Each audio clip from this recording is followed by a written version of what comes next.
A liberal education is a system or course of education suitable for the cultivation of a free human being. It is based on the medieval concept of the liberal arts, or, more commonly now, the liberalism of the Age of Enlightenment. It has been described as a philosophy of education that empowers individuals with broad knowledge and transferable skills, and a stronger sense of values, ethics, and civic engagement, characterized by challenging encounters with important issues, a way of studying than a specific course, a field of study by the Association of American Colleges and Universities, usually global and pluralistic in scope. It can include a general education curriculum which provides broad exposure to multiple disciplines and learning strategies in addition to in-depth study in at least one academic area. Liberal education was advocated in the 19th century by thinkers such as John Henry Newman, Thomas Huxley, and F.D. Maurice. Sir Wilfrid Griffin Edey defined liberal education as being education for its own sake and personal enrichment, with the teaching of values. The decline of liberal education is often attributed to mobilization during the Second World War, the premium and emphasis placed upon mathematics, science,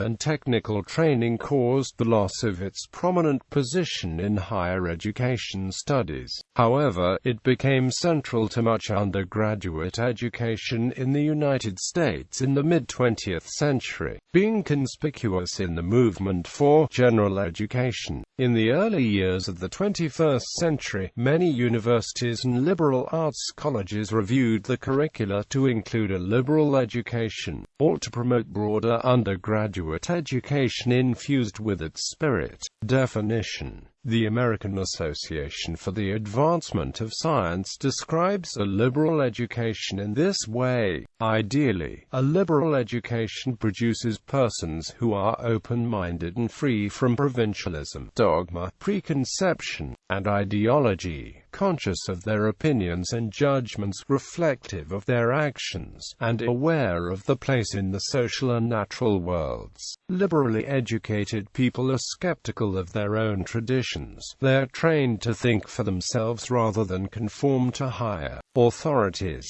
It also cultivates active citizenship through off-campus community service, internships, research, and study abroad. Some faculty see this movement towards civic engagement as more pedagogically powerful than traditional classroom teaching, but opponents argue that the education occurring within an academic institution must be purely intellectual and scholarly. A liberal education combines an education in the classics, English literature, the humanities, and moral virtues. The term liberal education in the modern sense should not be confused with liberal arts education. The latter deals with academic subjects, while the former deals with ideological subjects. Indeed, a liberal arts education does not necessarily include a liberal education, and a liberal arts program may even be as specialized as a vocational program. Unlike a professional and vocational education that prepares students for the careers, a liberal education prepares students for universal freedom and tolerance. Such an education helps the individual avoid conflicts in life. For example, a liberal education helps students be self-conscious and aware of their actions and motivations. Individuals also become more considerate for other beliefs and cultures. According to James Engel, the author of The Value of a Liberal Arts Education, a liberal education provides the framework for an educated and thoughtful citizen. History. Definitions of a liberal education may be broad, generalized, and sometimes even contradictory. It is at once the most enduring and changeable of academic traditions. Axelrod, Anisif, and Lynn suggest that conceptions of liberal education are rooted in the teaching methods of ancient Greece, a slave-owning community divided between slaves and freemen. The freemen, mostly concerned about the rights and obligations as citizens, received a non-specialized, non-vocational, liberal arts education that produced well-rounded citizens aware of their place in society. At the same time, Socrates emphasized the importance of individualism, impressing upon his students the duty of man to form his own opinions through reason rather than indoctrination. Athenian education also provided a balance between developing the mind and the body. Another possibility is that liberal education dates back to the Zhou dynasty, where the teachings of Confucianism focused on propriety, morality, and social order. Hoener also suggests that Jesus was a liberal educator, as he was talking of a free man capable of thinking for himself and of being a responsible citizen. But liberal education is still commonly traced back to the Greeks. While liberal education was stifled during the barbarism of the early Middle Ages, it rose to prominence once again in the 11th and 12th centuries, especially with the re-emergence of Aristotelian philosophy. The 13th and 14th centuries saw a revolt against narrow spirituality, and educators started to focus on the human, rather than God. This humanist approach favored reason, nature, and aesthetics. Study of the classics and humanities slowly returned in the 14th century, which led to increased study of both ancient Greek and Latin. In the 15th and 16th centuries, liberal education focused mostly on the classics. Commoners, however, were not too keen on studying the classics, so they instead took up vernacular languages and literature, and also the sciences. Until at least the 20th century, both humanist and classicist influences remained in the liberal education, and proponents of a progressive education also embraced the humanist philosophy. Study of the classics continued in the form of the Great Books program. While liberal education is a Western movement, it has been influential in other regions as well. For example, in Japan during the general liberalism of the Taisho period, there was a liberal education movement that saw the establishment of a number of schools based on liberal education in the 1920s. C. Relationship with professional education. Liberal education and professional education have often been seen as divergent. German universities moved towards more professional teaching in the 19th century, and unlike American students, who still pursued a liberal education, students elsewhere started to take professional courses in the first or second year of study. In the early 20th century, American liberal arts colleges still required students to pursue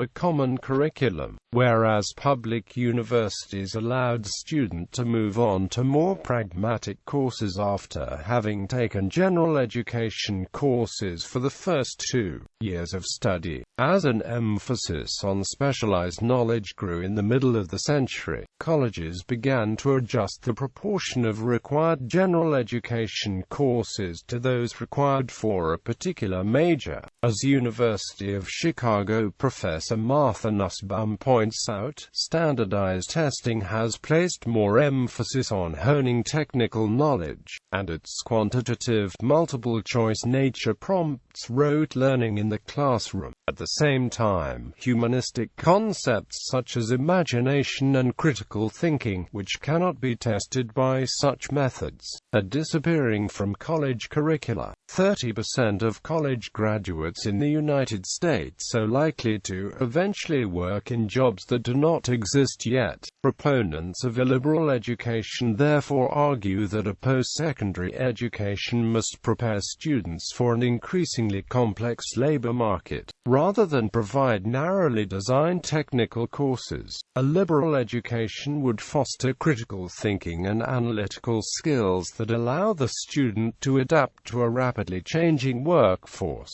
The movement towards career-oriented courses within a liberal education has begun at places like Dartmouth College, where a journalism course combines lessons on writing style with reading and analyzing historical journalism. An American survey of CEOs published in 1997 revealed that employers were more focused on the long-term outcomes of education, such as adaptability, than college students, and the parents who were more concerned with the short-term outcomes of getting a job. Provision. Ronald B. Esquivel said only 8% of colleges provide a liberal education to 4% of students in the United States. Liberal education revived 3 times in the United States during periods of industrialization and shifts of social preoccupations before World War I, after World War II, and in the late 1970s, perhaps as a reaction against over-specialization in undergraduate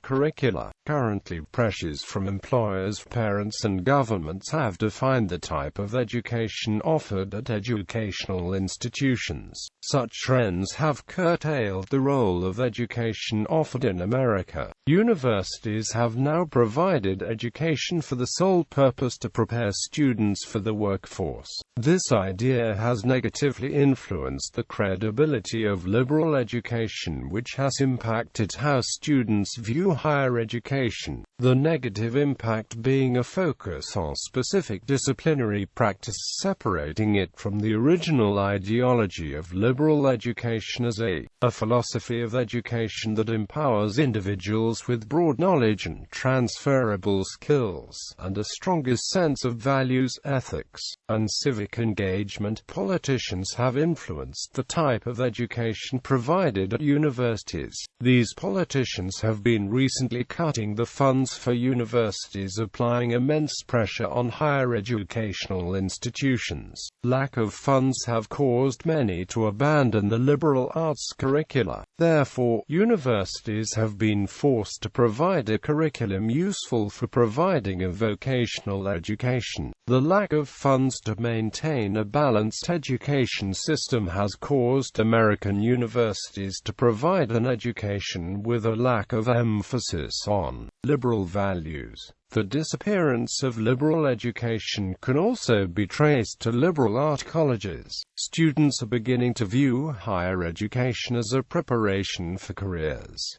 This has then led to the natural selection of colleges. Obviously, the thought of having education that instructs to enhance the individual for the purpose of improving society does not meet current demands. Thus, as a result, liberal art colleges are diminishing along with the emphasis on providing a liberal education. Chinese universities began to implement liberal curricula between the 1920s and 1940s, but shifted to specialized education upon the establishment of the People's Republic of China in 1949. Higher education reform in the 1990s returned to liberal education. In 2000, Peking University started to offer a liberal education curriculum to its undergraduate students, followed by other institutions throughout the country. Works cited: Axelrod, Paul, Anisif, Paul, Lin, Zheng. Against All Odds. The enduring value of liberal education in universities, professions, and the labor market. The Canadian Journal of Higher Education. 31. 47-77. ISSN 03161218. Fong, Bobby. Looking Forward. Liberal Education in the 21st Century. Liberal Education. Association of American Colleges and Universities. 98-13. ISSN 00241822. Freeland, Richard M. Liberal Education and Effective Practice. The Necessary Revolution in Undergraduate Education. Liberal Education. Association of American Colleges and Universities. 95. 6-13. ISSN 00241822. Geary Schneider, Carol. In Defense of a Liberal Education. Forbes.com. Retrieved December 28, 2010. Hoerner, James L. An Historical Review of Liberal Education. Coral Gables, Florida, University of Miami. Jashuk, Scott. How to Talk About Liberal Education. The Boston Globe. Retrieved February 2, 2011. Nussbaum, Martha C. Education for Profit, Education for Freedom. Liberal Education, Association of American Colleges and Universities. 95, 6-13. ISSN 00241822. OFAGA, Teaching and Research in Modern Economics in the Russian Federation. In Bourguignon, François Elkanah, Yehuda Pleskovich, Boris. Capacity Building in Economics Education and Research. Washington, D.C., World Bank. p. 48, ISBN 0821365959, Project on Liberal Education and the Sciences. The Liberal Art of Science, Agenda for Action. Washington, D.C., American Association for the Advancement of Science. ISBN 0871683784. Schoenberg, Robert. How Not to Defend Liberal Arts Colleges. Liberal Education, Association of American Colleges and Universities. 95, 56-59.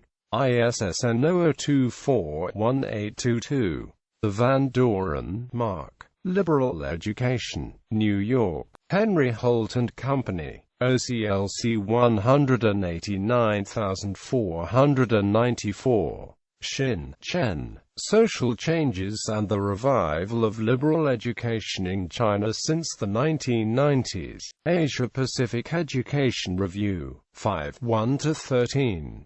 DO 10.1007, BF 030262274. ISSN 1598-1037. D'Ailio, Jeffrey R. Who Wants the Liberal Arts? Simploke 19.1-2, 325-328. Academic 1 File. Web, 26 July 2013. The Parent Factor: How Parents View the School-Age Children's Options for College. After On Campus, May to June 2013-2. Academic 1 File. Web, 26 July 2013.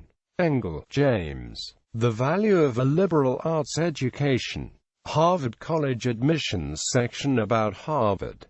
Harvard College, N.D. Web, 26 July 2013. Keener, R. Future of Public Universities. CQ Researcher 23, 53-80. Retrieved from http://library.cqpress.com. CQ Researcher